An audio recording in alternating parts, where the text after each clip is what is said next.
नमस्कार शिक्षक साथियों, स्वागत है आपका फिर एक बार आपके अपने YouTube चैनल टेक्निकल टीचर पर।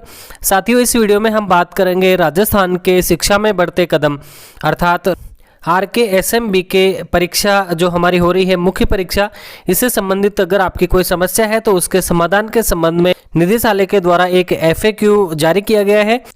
उसमें बताई गई मुख्य जो बातें हैं उनके बारे में हम इस वीडियो में चर्चा कर रहे हैं। तो आइए शुरू करते हैं।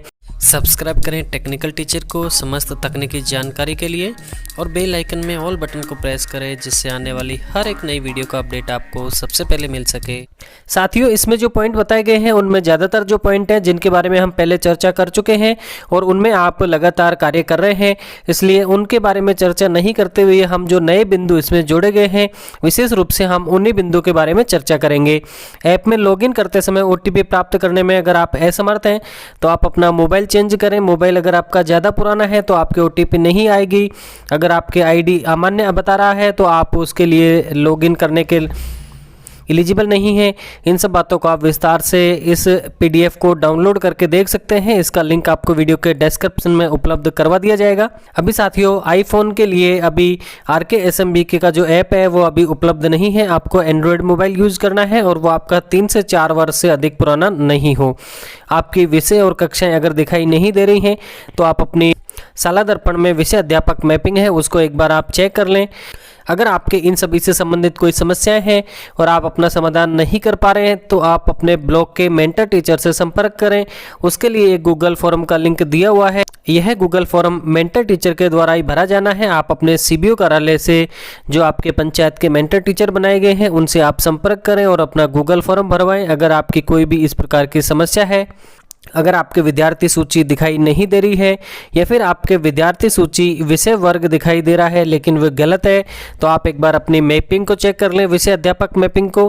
फिर भी अगर आपकी कहीं कोई समस्या है तो आप अपने मेंटर टीचर से अपना गूगल फॉर्म भरवाएं। OCR सीट की अपलोड करने में अगर आप असमर्थ हैं, OCR सीट को अपलोड करने में कहीं कोई आपको समस्या हो रही है तो आपको इसमें एक फ़ोटो अपलोड करने के कुछ पॉइंट दिए हुए हैं, उसका लिंक आपके दिखाई दे रहा है।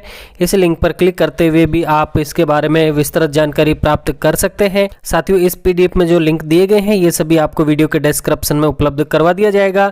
अब इसके जो मुख्य पॉइंट हैं उनके बारे में हम चर्चा कर लेते हैं। विद्यार्थी को गलती से अगर आप अनुपस्थित कर देते हैं तो आपको क्या करना है, ऐप में कंप्लीटेड टैब में विद्यार्थी के नाम पर आपको क्लिक करना है और विद्यार्थी को आप वापस पेंडिंग जो आपकी लिस्ट है उसमें वापस से डाल सकते हैं। ये साथियों, हम अभ्यास सत्र में इस कार्य को नहीं कर पाए थे। गलती से अगर हमारे मुख्य परीक्षा में कोई बच्चा अनुपस्थित हो जाता है तो हम उसको वापस से पेंडिंग लिस्ट में डाल सकते हैं। इसका अलग से मैं वीडियो आपको बनाकर चैनल पर अपलोड कर दूंगा। इसके बाद में अन्य अगर आपकी कोई समस्या है तो आप अपने मेंटर टीचर से संपर्क कर सकते हैं। अब आपको परीक्षा आयोजित करवाने से संबंधित उसमें कुछ पॉइंट दिए गए हैं। प्रश्न पत्र विद्यालय में प्राप्त नहीं हुए हैं तो आप अपने PO या CBO से संपर्क करें। आपको अपनी बैठक व्यवस्था, निरीक्षण कर्तव्य और आपके कागज संग्रहण प्रक्रिया, आपको OCR कैसे अपलोड करनी है, जीरो चीटिंग की चर्चा, ये सब आपको आकलन से पहले अपने स्टाफ मीटिंग में चर्चा कर लेनी है। इसके अलावा आपको एक लिंक दिया हुआ है, इस लिंक पर आपको इसकी संपूर्ण PDF दी गई है, आप वहां से इसको डाउनलोड कर सकते हैं। अब साथियों, मुख्य जो बिंदु हैं उनको और हम एक बार वापस से चेक कर लेते हैं। क्या हमें OCR सीट पर टिक करने के लिए पेंसिल या पेन का उपयोग करना है? बच्चे पेन या पेंसिल दोनों में से किसी का भी उपयोग कर सकते हैं, लेकिन टिक बॉक्स से बाहर नहीं निकले और एक साथ ओवर राइटिंग किसी भी बॉक्स पर नहीं हो, ये हमें ध्यान रखना है। हमें OCR सीट कब तक अपलोड करनी है? OCR सीट अपलोड करने की आखिरी तारीख 7 नवंबर है। 3 से 5 नवंबर तक बच्चों के एग्जाम होंगे। उसके बाद आखिरी तारीख 7 नवंबर तक हम OCR अपलोड कर सकते हैं, लेकिन हमें ध्यान रखना है जिस दिन जिस विषय का एग्जाम है उसी दिवस अगर हम उस OCR को अपलोड कर देते हैं तो ये सबसे अच्छा है। अब साथियों, इसमें बात आती है कि अगर कोई विद्यार्थी परीक्षा के दिन अनुपस्थित रहता है तो हमें क्या करना है। आकलन केवल एक बार किया जाना है। यदि कोई विद्यार्थी अनुपस्थित रहता है तो उसे ऐप में अनुपस्थित के रूप में चिन्हित किया जाना है, उसके लिए आकलन नहीं किया जाना है। परीक्षा के बारे में विद्यार्थियों एवं अभिभावकों को अग्रिम रूप से हमें सूचित करना है और हमें सुनिश्चित करना है कि हमारी जो उपस्थिति है बच्चों की वो 100% हो। इसी तात्पर्य कि हमें जो परीक्षा है वो एक ही बार लेनी है, जो बच्चा अनुपस्थित रहता है उसकी परीक्षा नहीं होगी और हमें प्रयास करना है कि 100% हमारे बच्चे हैं वो हमारे एग्ज़ाम में शामिल हो। क्या मुझे OCR सीट चेक करनी है और चेक करके अपलोड करनी है? साथियों, इसका जवाब है कि OCR सीट हमें चेक नहीं करनी है। अभ्यास सत्र में भी इसके बारे में हमने आपको जानकारी दी है कि हमें OCR बिना चेक किए RKSMB के ऐप पर अपलोड करनी है।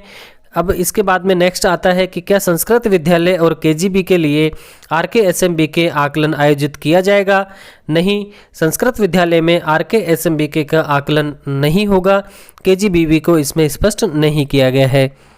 अब साथियों, अगर इन सभी के अलावा भी अगर आपकी कोई समस्या है तो आप अपने ब्लॉग के मेंटर टीचर से उक्त जो लिंक आपको दिखाई दे रहा है इस पर गूगल फॉर्म सबमिट करवा दें, जिससे आपकी समस्या का निदेशालय के द्वारा तत्काल त्वरित समाधान किया जा सके।